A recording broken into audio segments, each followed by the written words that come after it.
राज्य स्तरीय टाइकोंडो प्रतियोगिता रे जिला टाइकोंडो अनुष्ठान गजपति छात्र छात्री मानकर सफलता।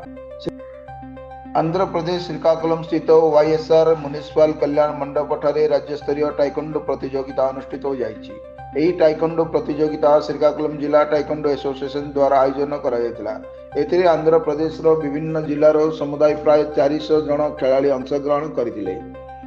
सेहीपरि गजपति जिलार जिला टाइकोंडो एकाडेमी पालाखेमुंडी गजपतिर 2 जन छात्र एल निहाल ओ एल प्रेम उक्त आंध्र प्रदेश राज्य सब जूनियर टाइकोंडो प्रतियोगितार होमसे इवेंट रे स्वर्ण पदक जीति जातीय स्तरीय प्रतियोगिता मनोनीत होइछन्ति।